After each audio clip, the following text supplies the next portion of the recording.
வணக்கம். நான் உங்கள் ஜூனியர் எம்ஜிஆர் எம்ஜிஆர் ஐயா அவர்களோட பேரன்.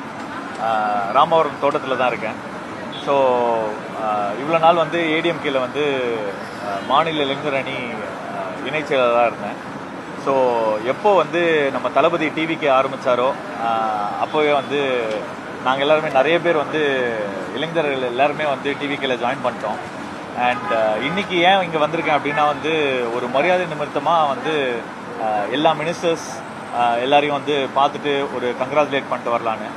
அண்ட் இன்னொரு ஒரு பெரிய விஷயம் என்னன்னா வந்து இது வரைக்கும் சிஎம் ஆகி புரட்சி தலைவி அம்மா மட்டும்தான் வந்து எம்ஜிஆர் வீட்டுக்கு வந்திருக்காங்க, எம்ஜிஆர் ஐயா வீட்டுக்கு. அண்ட் எடப்பாடி சார் வந்து சிஎம் ஆகிட்டு இது வரைக்கும் வரல. அண்ட் இனிமேல் வருவாரான்னு தெரியாது. இப்போது விஜய் சார் அவரோட அமைச்சரவை வந்து நாங்கள் வந்து எம்ஜிஆர் குடும்பத்தின் சார்பாக ஜூனியர் எம்ஜிஆர் நான் வந்து அவரை வந்து இன்வைட் பண்ணுறேன். நிச்சயமாக அவர் வந்து வீட்டுக்கு வரணும் அப்படின்னு. ஸோ அது சொல்கிறதுக்கு தான் அவரையும் பார்க்குறதுக்காக வந்திருக்கேன். அண்ட் எல்லா மினிஸ்டர்ஸையும் பார்த்துட்ருக்கேன்.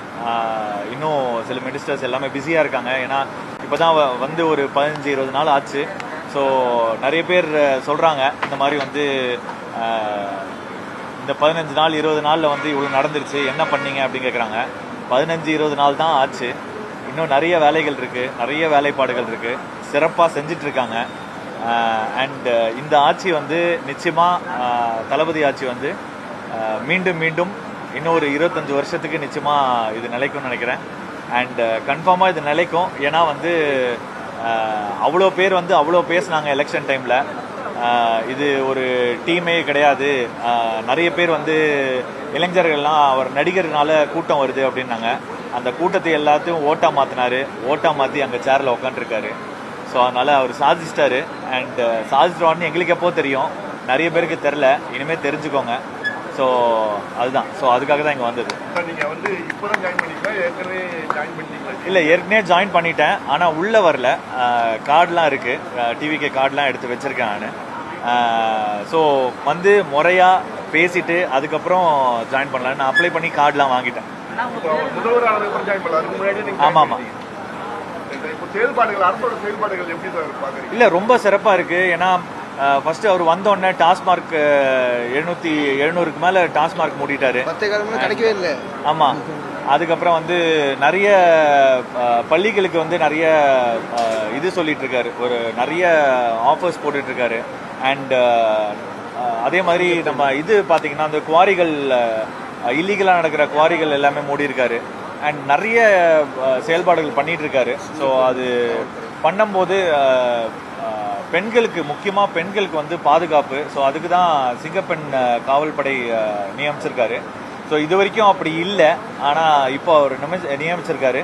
ஸோ அது இன்னும் சிறப்பாக நடக்கும். அண்ட் இன்னும் நிறைய வெயிட் பண்ணுங்கள், நிறைய சர்ப்ரைசஸ் இருக்குது, நிறைய செயல்பாடுகள் இருக்குது. இன்னும் செய்வார், செஞ்சுக்கிட்டே தான் இருப்பார். ஆனால் அவர் சொல்கிறத தான் செய்கிறாரு, சொல்லாததை செய்யவே மாட்டார். அண்ட் நிச்சயமாக இன்னும் நிறைய வருது உங்களுக்கு. அண்ட் நிரந்தர முதலமைச்சராக நிச்சயமாக விஜய் அண்ணா இருப்பார். இல்லை, இனிமேல் தான் பார்க்க போகிறேன். அப்பாயின்மெண்ட் கேட்டிருக்கேன், இனிமேல் தான் பார்க்க போகிறேன். பார்த்து லெட்டர் கொடுத்து அவர் வந்தார்னா எங்கள் எல்லாருக்குமே சந்தோஷம். ஏன்னா எம்ஜிஆர் ஐயா வீட்டுக்கு நிறைய பேர் இது வரைக்கும் வரல. எடப்பாடி ஐயா வந்து சீஃப் மினிஸ்டர் ஆனதுக்கப்புறம் அவர் வரவே இல்லை. ஏன்னா புரட்சி தலைவி அம்மா அங்கே வந்தது போது இது எங்கள் குடும்பம் அப்படின்னு சொல்லி பேட்டி கொடுத்தாங்க, எல்லாருக்குமே தெரியும். ஸோ அதுக்கப்புறம் யாருமே எம்ஜிஆர் வீடை கண்டுக்கிட்டது இல்லை. ஸோ இப்போது நிச்சயமாக சிஎம் சார் வந்து நிச்சயமாக அங்கே வந்து ஒரு வாய் அவருக்கு சமைச்சு போட்ட ஒரு சமையல்காரர் அங்கே இருக்கார். ஸோ அவர் நிச்சயமாக சமைச்சு சிஎம் சாருக்கு ஒரு வாய் நிச்சயமாக வந்து சாப்பிடுவாருன்னு நினைக்கிறேன். தேர்தல் நேரத்தில் வந்து எம்ஜிஆர் வந்து ப்ரொமோட் பண்ணி பேசியிருந்தாரு. ஆமாம், அதை எப்படி பார்க்குறீங்க? இல்லை, அதுதான். எல்லாருமே வந்து எம்ஜிஆர் ஐயாவை யூஸ் பண்ணுறாங்க. ஆனால் இவர் தான் வந்து அவரோட கோட்பாடுகள் எல்லாத்துலேயுமே வந்து அவர் தான் வந்து கரெக்டாக யூஸ் பண்ணியிருக்கார். அதாவது அவர் செஞ்ச முறை, அவரோட கான்ஸ்டியூஷன்ஸ், அவரோட அப்போ என்ன பண்ண நினைச்சாரோ அதை இப்போ பண்ணிட்டு இருக்காரு. அதிமுகவை வந்து எம்ஜிஆர் தான் உருவாக்குறாரு. ஆமா, அவர் தான் நிறுவனர். அதிமுக வந்து இப்போ விஜய் அவர்கள் திட்டுவதை வந்து நீங்க எப்படி பாக்குறீங்க?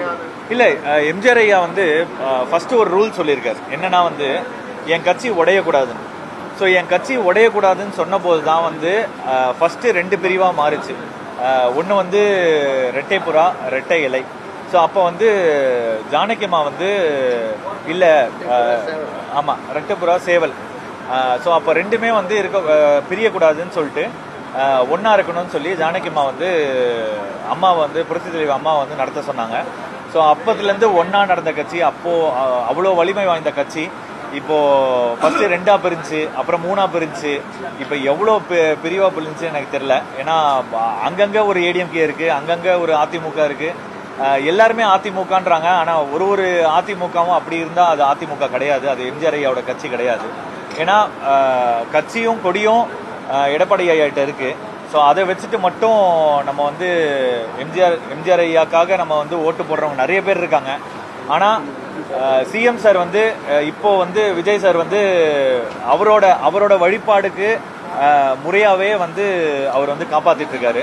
ஸோ அது வந்து எங்களுக்கு ரொம்ப பிடிச்ச நாள் தான் நான் வந்து இங்கே வந்து ஜாயின் பண்ணேன். நான் தேங்க்யூ.